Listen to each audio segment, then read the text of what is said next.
नमस्कार. आजची मनबोली तिच्यासाठी जी शिकून सवरून शहाणी हो, मग कोणाची तरी पट्टराणी बन, पण तुझ्या मनात जे काही असेल ते मनातच दाबून ठेव. घरच्यांनी जो शोधला असेल त्याच्यासोबतच निघून जा. हातात कंगन, डोक्यावर पदर आणि साडी, घरातील कामे आणि शेतीवाडी, स्वतःला बैलगाडी बनवून आयुष्यभर तिथेच राबत राहा.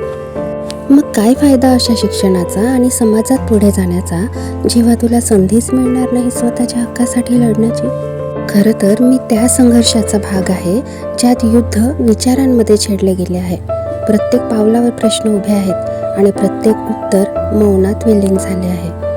आणि अशा वेळी मी माझ्या सत्यासह एकटी उभी आहे. मला प्रतीक्षा आहे त्या वेळेची, जेव्हा वेळ मला स्वतः योग्य सिद्ध करेल. तुला माहिती आहे मी माझ्याकडून काय केलंय?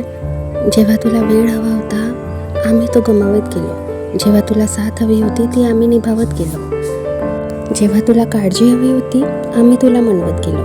पण जेव्हा आम्ही प्रेम मागितले तू मात्र आम्हाला रडवत गेला. वा, चांगली परतफेड केली आहे तू. कोणीतरी तुला जीव लावण्याची. एक गोष्ट ऐकली होती, मनाला खूप भावली, की जेवढं तुम्ही समोरच्या व्यक्तीसाठी इझिली अवेलेबल राहता तेवढीच त्या व्यक्तीला तुमची कदर नसते. आणि हे तितकंच खरं आहे. तुला दिसते ना मी, तुझ्या आजूबाजूला असलेली. तुला कळते ना, आवाज दिल्याबरोबर हवं नको ते पाहणारी, सतत तुझ्या पुढे मागे करणारी, तुझ्या पै पाहुण्यांचं सगळं करणारी. मग काय जाणवेल तुला माझी कमतरता? काय कळणार तुला माझ्या मनातलं दुखणं? मला एवढंही कळत नाही की प्रॅक्टिकली वागायला पाहिजे, कारण इथे वेळ कुणाला आहे घराणे ऐकायची. फारच कमी उदाहरणे आहेत आता अशी जी करतात एकमेकांच्या विचारांची देवाणघेवाण, जी आपुलकीने विचारतात एकमेकांना, आपुलकीने आणि साधता संवाद अगदी मुक्तपणानेही. मलाच कळत नाही एवढी शिकून सवरून मी का झाले अडाणी. सहनच करते का मी हे सगळं? कळत नाही आहे ना. खरं तर खूप आठवतात ते दिवस जेव्हा तुला क्षणोक्षणी आठवायचे मी. पण आता तुला पाहावंसंही वाटत नाही माझ्याकडे. हे तर माझं अपयशच आहे. आणखी काय करावं लागतं संसार नीट होण्यासाठी? मी ते सगळंच करण्याचा प्रयत्न करते, मग मागेच का जाते? एक काळ असा होता आयुष्यात जेव्हा वाटलं शिकून खूप मोठी होणार, स्वतःच्या पायावर उभी राहणार, सगळ्यांना मदत करणार, मग सगळे अगदी अभिमानाने माझ्याकडे बघणार. पण स्वप्नच ती. काळाच्या ओघात ती स्वप्न कुठे हरवली माहिती नाही.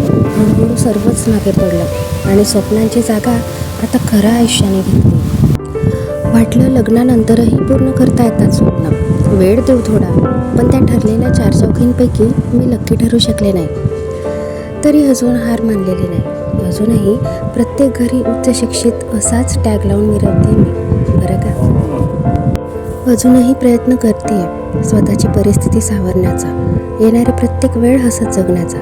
ती आधीची असलेली मी शोधतीये स्वतःला, मुलांमध्ये, आपल्या आजूबाजूला असलेल्या निरपराध जगामध्ये.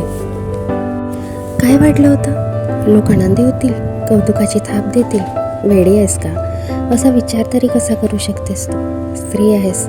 काहीही केलंस तरी कधीच श्रेय घेऊ शकणार नाहीस पुरुषांसमोर. नेहमीच कमी लेखली जाशील. बुद्धिजीवींच्या मेंदूचे रस्ते ऐक्यू माहितीच्या कच्च्या गल्लीतून जातात. हातातून तुझ्या आशांचा पराभव होईल. ते तुझ्याच मेहनतीच्या चमकण्याने आपल्या डोळ्यांवर चष्मा लावतील आणि पाहून सुद्धा तुझ्या प्रयत्नांना तेव्हा ते पाहू शकणार नाहीत. असं नशीब घेऊन आली आहेस की स्वतःच्याच सावलीकडून फसवली जाशील तू. स्त्री आहेस. तुला असा भ्रम होईल की तुझंही कधी कौतुक केलं जाईल.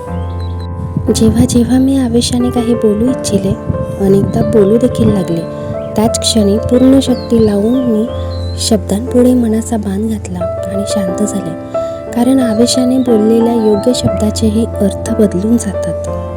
अनर्थाच्या विषयाचा परिणाम तर आयुष्यभर राहतो आणि तोवरच राहतो जोवर आठवणीत राहतो. अन्यथा बाकी सर्व स्वतःची फसवणूकच आहे. स्वतःची फसवणूक स्वतःच केल्यासारखी वाटते आता खरं तर. पण गेलेली वेळ परत येत नाही. जे आहे तेच आवरणे आवश्यक आहे आता.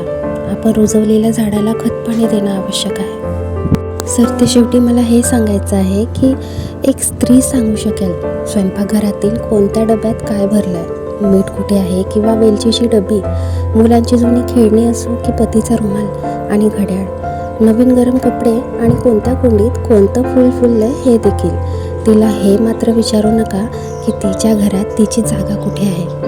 ती त्यावेळी गप्प होईल. चला तर मग, मनबोलीला भेट दिल्याबद्दल खूप खूप धन्यवाद. पुन्हा भेटूया मनबोलीमध्ये.